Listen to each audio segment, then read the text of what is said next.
Well, welcome to it. This is life. This is as close to living that the population has been at in the last 75 years. The life we all grew up in, the only life we've ever known, isn't real. It's a construct. A cozy, comfy construct. But it's fragile and can all come crashing down in an instant. And that's kind of beautiful. This is episode 12 of Dealing with Life. If I couldn't find hope, I should just let it all go. I used to think if I couldn't make dreams come true, I should just let them all go. When life seems impossible, look from every angle, change just one little thing. When life feels intolerable, find your true source of love. Concentrate, focus on love. Center now, focus on love. Dedicate, focus on love. Focus now, focus on love. I am already out of peanut butter. And I've only been on quarantine for 5 days.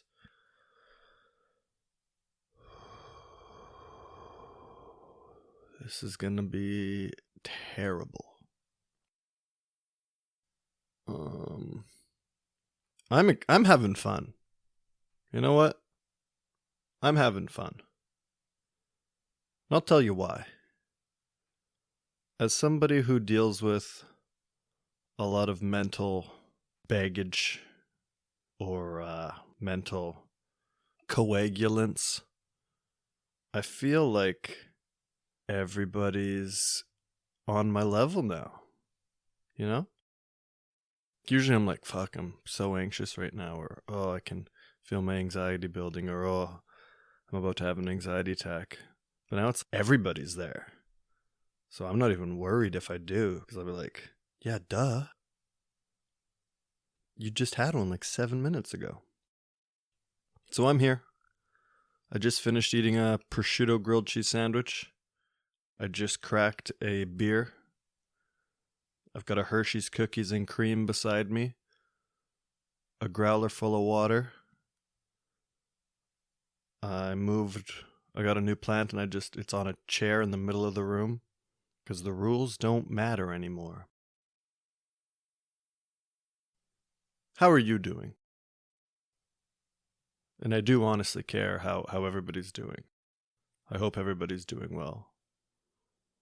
It's a stressful time. It's a strange time. And everybody's going to handle it differently. And that is A-okay. Reach out to people at this time. Friends, family, me, whomever. The email is dylanwithlifepod@gmail.com. The Twitter is @dylanwithlifepc, I think, for podcast. The Instagram is dylanwithlifepod. Something like that. Man, if I don't know, how are you guys supposed to know? That's not the world. That's not the game we're playing right now. Not yet. It's not about the social medias. It's about these beautiful episodes. I'm feeling loose. I'm excited for the possibilities of what something like this could bring, if that makes sense. You know what I mean? I'm one of those people with a slow laptop. You know those people? Are you those people? I want to feel like most of us are those people. But maybe I'm in the minority here. I don't think so. Anyway, I was loading up my laptop yesterday and went on a bit of a trip, realizing how much more confident I'd be if I had a faster laptop. You know? Like, for example, my lovely girlfriend came over for dinner yesterday, 2 days ago. Quarantine dinner. We practice social distancing, don't worry. At least some of the time. Tried our best. But we needed to finish Arrival, which she hadn't seen before, and is an amazing movie. Watch Arrival if you haven't. Top 5 favorite movies. She fell asleep the first time we watched it. And that's a pet peeve of mine, but I'm not actually that upset. But I'm upset enough to acknowledge it here, so maybe I am. And if anything, and with anything that I have going on in my life, whether it's like work or hockey games or dates, like nights out, whatever, it's when something's planned beforehand, I usually go through the whole night in various ways because I like to overthink everything. So if I knew that my laptop would just boop, power on, boop, Chrome open, boop, Netflix, boop, boop, then I wouldn't have a little anxiety like, oh God, how long is this going to take? Whew. It just loaded. That wasn't too bad. And oh man, this is starting to take a few seconds. Please load. And then like cue the immediate, sorry, my laptop is slow sometimes, which is just built in. It's not even a thought. It's like an automatic response for a slow laptop person, such as myself at least. And then it got me thinking, okay, well, how do I get a faster laptop? Or why am I aware of this and haven't fixed it? And then I realized it's because of money. If I had that level of disposable income, I'd have a better laptop and thus would be more confident. If I had all the furniture and things set up the way I wanted in my house, then I'd be more confident. And then I just came to the sad realization that money is what I at least feel I need to be confident. And that thought process kind of fits well into the current situation and my feelings on it, I guess. For some reason that I couldn't put into words, have always wanted an apocalypse or something to happen. Always loved the idea of zombies happening. I was really big into the whole 2012 idea. I just like the thought of shit hitting the fan, pretty much. I think that's why I like current events so much. I don't know how to word this properly, but I've always been fascinated or intrigued or interested in things like terrorist attacks or tsunamis and earthquakes and just generally things where life is completely like flipped on its head. And I guess maybe it's because I think that the way life goes on normally is wrong or could be better. I don't think the current social constructs are built for us. Rather, I think that we're built for it. And when these life-changing events happen, I think we get to see the ways that it's fucked up or see the ways that it could be better. And I'm excited at the possibility that this pandemic is a period of enlightenment for society. Like I was saying, it's leveled the playing field. Everybody from your Uncle George to Paul George to Paula Abdul are doing the same shit. Staying at home, not going out, not traveling, not seeing many people, which I'm sure is providing some major perspective for people who maybe take for granted always being able to see people and being in a new place, like the wealthy stars of the world. Like if you travel a lot or in a different state or province or country or whatever it may be, and you're always seeing new people, and you've got this friend and that friend, and this person lives in fucking Cali town, and this person's in Toronto, and this person's in London, and this person's in Guadalajara, and now you're just not seeing those people, and there's no way to keep up with everybody, and you're trying, and it's overwhelming, I'm sure. It sounds like a terrible life. It's also given a lot of people a glimpse of maybe being free from having to work to live. So many of us have our 9 to 5 or some variable 5 days a week, and we can't miss a day because month to month we just make enough to pay our bills and other debts, food, and maybe 100 or 2 of nights out or other miscellaneous expenses. But, a day or 2 missed of that, and all of a sudden, bam, there's no nights out that month. Or, food and groceries is, you're going to have to miss a meal here or there. Or you're going to fall behind on a bill or a debt payment of whatever it is, student loans or fucking... I don't know what other debts there are. Credit card, obviously. I've got some credit card debt, which is depressing. But now, I guess... people can't work. Like, none of us, like, obviously some people can work, but there's a huge portion of the population that can't work, is not allowed to work. We're being told you have to take off time, you have to stay home, and everybody else is in that same situation. So that feeling of falling behind is gone. Everybody's in the same boat. And that, I think for me at least, and I'd like to hope, I obviously see how this could go another way, but for me, it lessens the anxiety. Because everybody's going through the shit right now. Nobody's confident in what their next week or month is going to look like. And so now all these people are going to spend anywhere from a few days to a few weeks or more off of work with time to just do their own thing. Hopefully without too much repercussion. There's the UK government is paying 80% of all workers' wages. They're telling companies not to lay people off, keep them on the payroll, and the government will take care of it. I know the US is contemplating something as far as like $1,000 a month during this time. Canada just said they're going to do $2,000 a month for the next few months for people that have lost their jobs.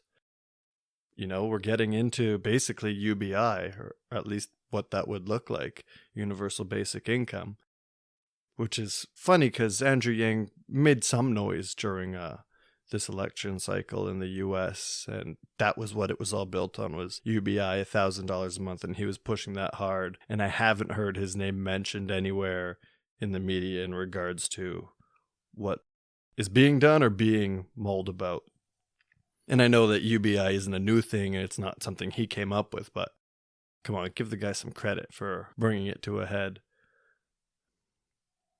So, yeah, hopefully all governments are doing something like that for the people, and I hope that lights a little fire under the belly of society in terms of the fact that there is a lot of money out there, and it could be used for a lot of different things.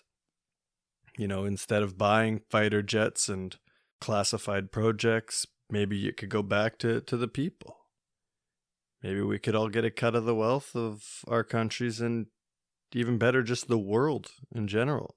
There's enough wealth for every person to be living a little bit easier and a little less stressed. And the work will still get done. Obviously, automation is making things a lot easier. There's a lot of jobs that don't need to be done by humans anymore, or at least not as many humans. There's an exploding population. It's fucking 2020, and in a few years we'll be at 8 billion people. When I was born, we had like 5 and a bit billion. How are there that many more people? Yet we still have to work 40 hours a week, at least, just to make ends meet.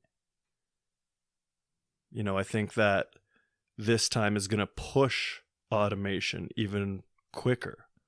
There's so many businesses that are losing money and having to shut down because they're having to tell their staff to stay home. Obviously, there's some grocery stores and self-checkouts, and those things are probably able to run, and there's a lot of different businesses that are like, okay, well, how do we get something like that going? I remember, what was it, Amazon bought Whole Foods, and they were trying to run this thing where you just go in and take what you want, and when you leave, when you walk out, it charges you, something like that. Those types of automation, I think, will be pushed, because if this happens again, these companies aren't going to want to lose the money and the profits from having to close down because they don't have the workers. And so if we're doing that, then again, that's less jobs for people. And that's money that just should go to the people. So enjoy, or try to enjoy this time. It's a break. It's a period of development. Hopefully some great things come from it. Pick up a hobby. Get back to doing something that once gave you happiness that you maybe just don't have the time for anymore, or you're too tired for after a day of work. Now you've got that time. Draw. Play an instrument. Start a blog. Take photos of the inside of your house. Probably. Or off your patio, out the window. Read a book. Talk to friends. Message them. Video chat. Along those lines, I was in the shower and I thought about what would be the most intricate and cunning move in some sort of Cold War of liberation that could possibly be going on behind the scenes right now. You know, there's obviously a very distinct and wealthy 1% or so. Jeff Bezos is worth $115 billion, which obviously is a big number. And I mean, that's $115,000 million. That's a lot of millions of dollars. Anyway, there's a lot of people with way too much money, and a lot of people with not enough money. And obviously some people don't want things to change, and I think that some other people are being distracted from seeing how much things could change. And I'd like to think, or hope obviously, that there is a secret group of powerful and influential people who have been slowly trying to change things from the inside, working for the people. And what if this coronavirus is their big move to check? Or is it checkmate? Is this just a first big push of pressure, or could this be it? You know, I can't see the board they're playing on. But it may be a board where the positions of pieces are not concrete and it's a more fluid game, and this very well could be both, and we won't know until it plays out. It's a crazy conspiracy type idea that the COVID virus is man-made with the intention to wake up society and usher in a new step in humanity. One where peace wins. One where the environment and planet are taken care of. One where the people are equal and everyone is supported. Time where depression and anxiety numbers drop drastically. Or maybe that's just my hope as a slow laptop person.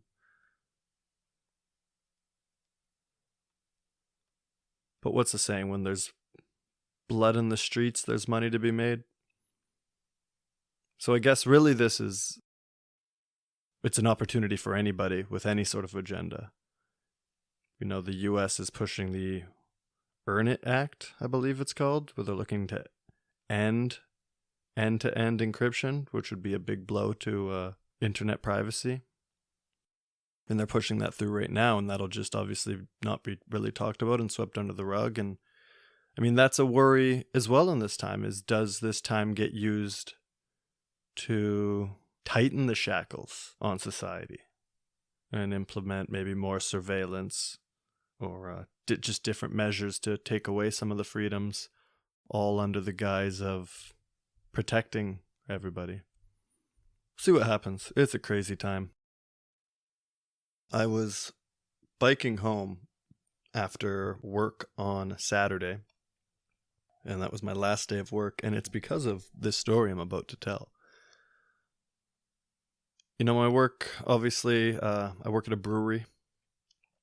We've got a big kitchen, or not a big kitchen, we've got a big kitchen for a brewery, so we've got a kitchen. We've got a small kitchen. But obviously, we're a business that is being affected by this hard. We've got a 60-person tasting room, and we tried to keep it going as long as we could. But obviously, things here, we were eventually told to just close the tasting room, take out to-go orders only. But I was trying to be there as long as I could to help support the team. You know, go down with the ship, be the fucking band on the Titanic. So I was there. I was doing it. We've got a staff of approximately 42 people, and I was down to the last 3 of us. But I worked Saturday night, Saturday day, Saturday time. And I got off and I had a couple beers with my coworker, and then I was like, all right, time to go home. Hop on my bike outside. And I work in a busy enough area for sure. And it's a Saturday night. Obviously, I knew it was going to be quieter than usual with everything that's going on, social distancing, quarantine, blah, blah, blah. But I bike up the hill and get to Broadway, and it is eerie quiet. I haven't seen anybody, not even a moving car, this first 5 minutes of my ride. And I get to the corner there, and I'm at a red light, so I'm waiting. And I'm just sort of taking it in. It's eerily dark. All the businesses there, their lights are shut off. They're not doing anything. No cars going by. Just an eerie feeling in the air. And I'm sitting there waiting for the light. And then this guy just comes strolling up to cross the street in front of me. And he's in a full-on, like, war era gas mask with his hoodie up over it, so you can't see any skin on his face, can't see any hair or anything. Hoodie's on, goes into like these cargo pants with big boots on, and he's got these big rubber gloves on his hands, and he just like skips by me basically. He had a little pep in his step, and it was terrifying. It was a harrowing experience. I got instant chills. My anxiety just started bubbling. Holy, it's just not something I'm expecting to see ever, except for like Halloween, unless the world's ending. And so I bike, and usually on my bike ride home, I'll see a minimum of 30 people, whether that's just people walking on the street, people biking, people in cars, a minimum, even at the quietest of times. And the whole rest of my ride, I only saw 3 people, all of them just walking in the street, and all of them looking like they had some kind of mental illness, or they just woke up from a coma and had no idea where they were. And it was terrifying. It was a relief to get home and try to relax. I messaged the OM at work the next day, and I was like, I'm gonna call it. I'm not gonna come in today. I'm shutting her down because my anxiety was peaking. So Sunday sucked. Super anxious. I was like, fuck, I got the shit. Biking home, getting out of breath, going up hills, and I'm like, oh man, having troubles breathing, that's COVID for sure. I got it. I'm done. And I hop on my phone. Man, 27, super healthy, dies, drowned it in his own blood. And I'm like, oh man, that's me. It's going to be me. But still here, still kicking. So I haven't worked since Saturday. And it is Thursday night. One thing that's for sure is that this time will not be forgotten. Regardless of the outcome, this time will be remembered. Whether everything goes back to normal in a few weeks, or if the virus mutates and turns everybody into zombies, or if society makes a big change in the light of this in some way, whether you perceive that change to be good or bad, this time will be looked back on by everyone, if not just for a simple, specific memory that happened because of COVID, like that story. Like, everything can go back to normal tomorrow, and everything sort of be forgotten, but I'll always have that memory. That's one that'll stick with me. I think everybody's going to end up with some memory, at least, if not more, to be remembered. And all the fucking babies, man. I'm so excited to hear about the baby boom that's going to happen in 9 months' time. Right? Yeah, that'll be fun. I hope a lot of them get named Corona, because I think Corona's a beautiful name. For a boy or a girl. Just like soda. Or 7.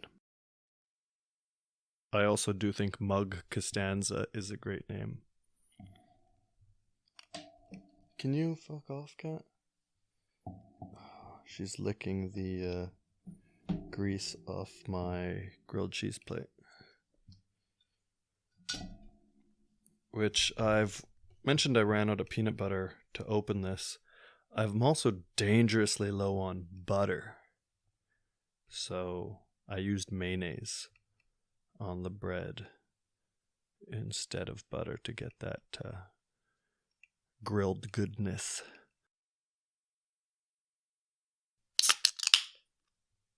Yeah.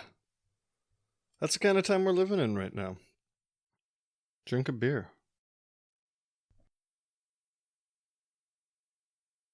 You know the best thing to come out of this apocalypse? Fucking mushrooms, man. You ever hear about these things? And I'm not talking the magic kind, just the regular old dirty kind.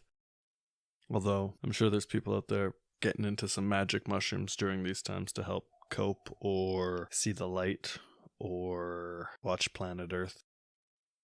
Hopefully no baboons in the episode. You know what's funny? It's not really funny. Mushrooms and me. I've done mushrooms 3 times in my life. And before I was diagnosed with anxiety, I didn't know really what anxiety was. And so the first time I did mushrooms, I was 19. And I did way too fucking much. I don't know why. There's 3 of us. And I did like 5 grams of mushrooms. 5 and a bit. My first time. And I was drooling, I think. We did them outside of a mall at night.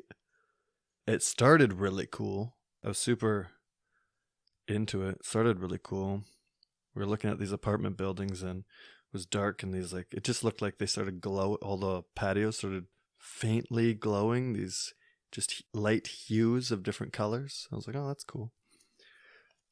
And I was looking at the moon and it just looked crazy cool. There was like this big ring around it. And then it started getting too much. And so I went to a Tim Hortons and we were in there getting some beverages. I was looking at the floor and then the floor just started turning to a liquid. I was like, all right, that's kind of cool too. But it was getting too much. I'm like, all right, let's get out of here and away from these people. And then we go out and we're just having a conversation, the 3 of us, or trying to have a conversation. We got in those conversation loops where we'd trying to talk about one thing, but then it would switch and then we get onto another topic and kept going around like that. And that's kind of funny because we were aware that we were trying to hold on to one of these ideas, but it kept going around. And that was okay. Then it started getting worse. And then I started not feeling so good. And then I felt my jacket and it was soaked. And I think it was because I was drooling. I don't even know. And then, yeah. Oh, and it looked apocalyptic, which fits into the episode, I guess. But the sky had this dark orange glow and things are just crazy. It was visually amazing. I enjoyed that, but mentally, ugh. I was having such a bad time. I was like, I was freaking out thinking that this was never going to end. Like, this would be the way that I felt for the rest of my life. Like, there would be no escape. And I was freaking out about that and going into cycles that it's never going to end. I'd only started smoking weed that year, probably. And so I didn't have many experiences with things like this and hadn't heard much about it. And I was like, oh my God. Obviously, I knew, or I didn't know, obviously, that it would go back, but it would. But I just wasn't sure in the moment because I'd never done it before and gotten out of it. And it was so different from anything that I had experienced. So my girlfriend at the time came and picked me and my friend up. We went back to my house, calmed down a little bit, then got out at my house, and I watched the grass just grow this frost. Again, visually, super cool. Then I got into my room, trying to draw, seeing if that would help. That wasn't going so well because my mind was just so obsessed with this thought that things were never going to get back to normal. It got dark. I was like, the only way that I can stop this feeling is to kill myself. So holy, obviously didn't, but that's how bad I was stuck in that weird little hole. I finally fell asleep after a few hours and woke up and things got back to normal. I'm living my life. And then the next time I did shrooms was just one of the best nights of my life. I only did a little bit. I was at a party. I'd been drinking a little bit before. Just tons of giggles. Visited Giggle Street, as we called it. And then third time, camping, was ready for it, was like, no, gonna do it this way, gonna sit here, gonna enjoy it. And it was just terrible. I was fighting these bad feelings and images the whole time. But I was relaxed to a degree because I knew that I would come out of it, but it was like as bad as the first time, just not enjoyable. And so when I was going through like my concussion and trying to figure out what was going on with me, I went to when I was in the hospital, I was like, it feels, I told the doctor this, I'm like, it feels like I'm high on mushrooms.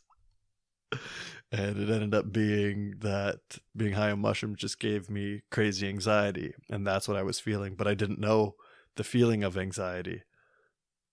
But I knew the feeling of being high on mushrooms. But we're talking about regular mushrooms here. And those actually do give me, they had for the longest time, gave me anxiety just as some sort of correlation or relation to the other mushrooms I had, because I never ate mushrooms before. Never a fan. But I'm getting into them, The apocalypse makes you do weird things. I took some mushrooms home from work. Better use them. And it's just heat a skillet, throw some butter in there, garlic, onions, mushrooms, saute that all up together, and then just do whatever you want. Stir fry from there? Sure. Chicken wrap from there? Sure. Bowl of cereal from there? Sure. Do whatever. Porridge, oatmeal, bowl of soup, obviously, yeah. A sandwich, guess that's the same as a wrap. On top of a steak, making a steak, just fucking drop those on there. Thank you. You know who's winning right now? Big toilet paper. They've managed to sell everybody on the fact that they need to stock up on TP. Why the hell y'all need so much TP? Global warming needs coronavirus's PR team, though, hey? Holy. Global warming is gonna kill us all soon if we do nothing. And yet, we go the other way. We're still doing things to go not even that we're not helping fight it. Obviously, we're trying to. But we're still doing things to go the other way. And then this coronavirus comes, it's like, hey, you can drown in your own blood. And everybody's like, oh my God, gotta stay home. How about we're all just gonna friggin' melt?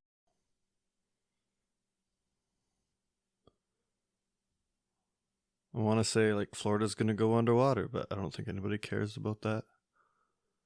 I was gonna say Richmond is gonna go underwater here in BC, but I don't think anybody cares about that either. Maybe bring it on. I get it now. I see why we're not doing anything. But yeah, don't buy more toilet paper than you normally would. You don't need, you'll be okay. They're still making toilet paper.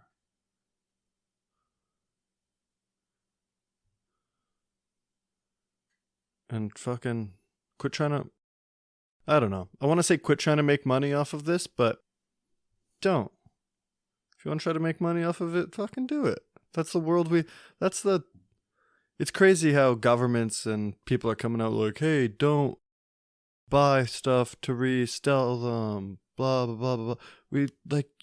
The world has created this capitalistic society, and then when there comes a great time to do that, supply and demand, then they're like, oh no, you can't.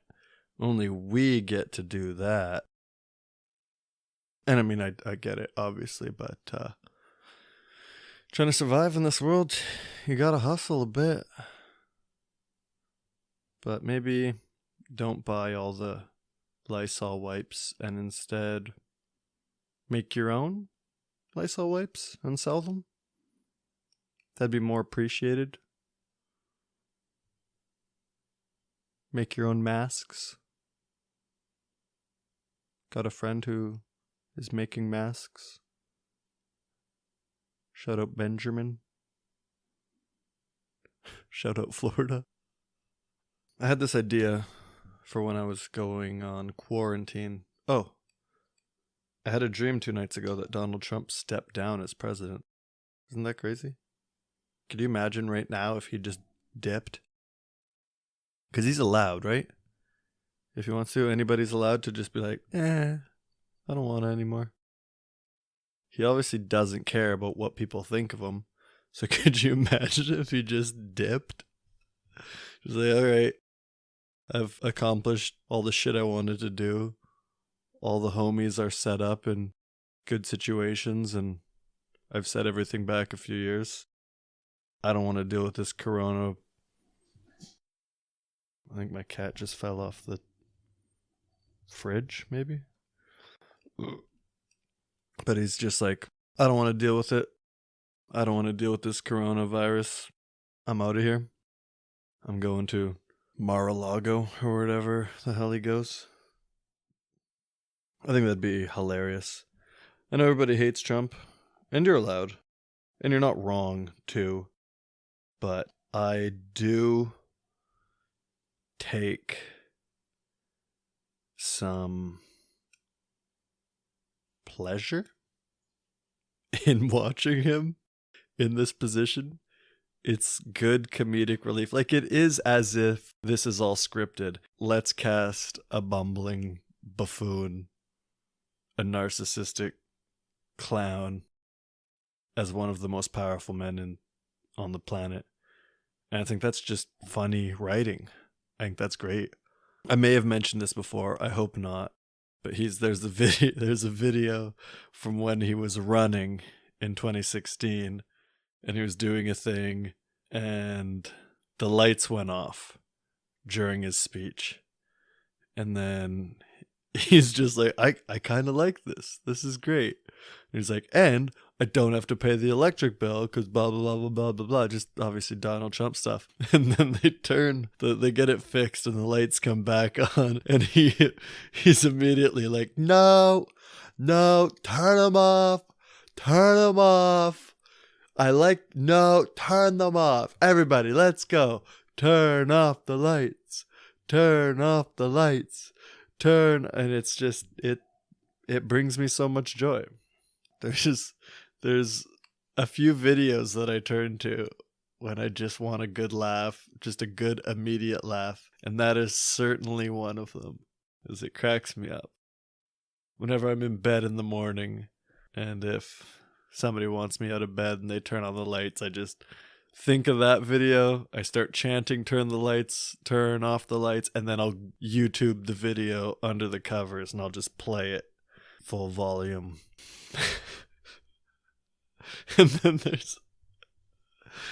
then there was that press conference yesterday. I don't know who she was. Sorry.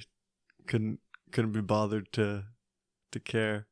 But she's talking and she's all like, oh, I haven't been here in a few days. You probably all noticed. And I'm like, who are you? And then she's like, it's because, and Trump's standing like a meter from her. And she's like, it's because I had a bit of a cough on the weekend. And he just like does his weird little, shakes his hands, and he's just says nope and gets out of there. And I think that's hilarious. I think that's good comedy.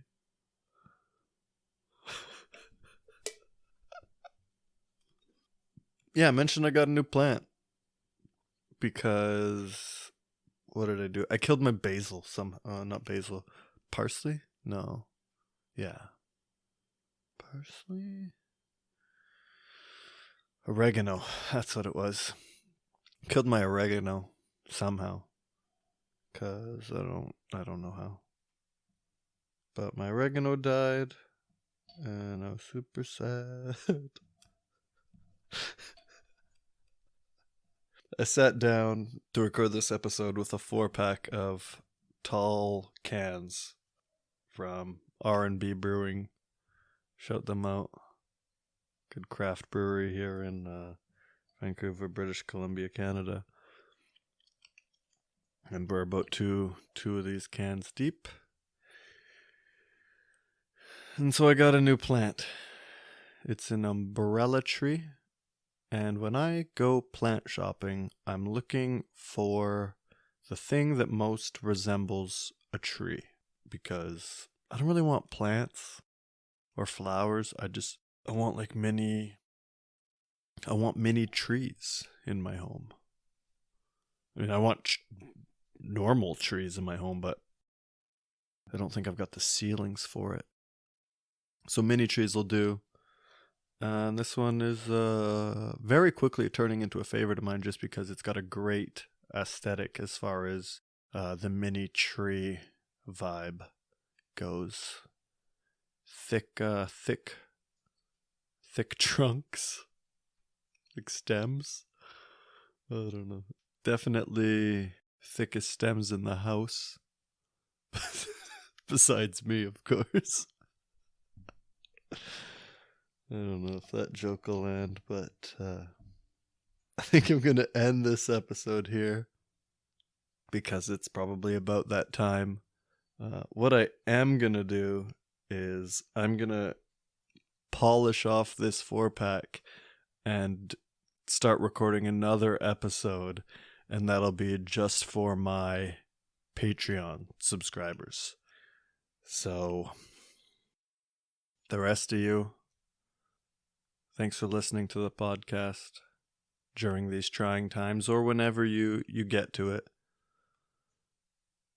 I do hope you're doing well. Take a breath. Try to relax. This time is no different than what we were in before. It's all still life. And we just got to deal with it. Talk to you soon. If you learn what all is, you can make your dreams come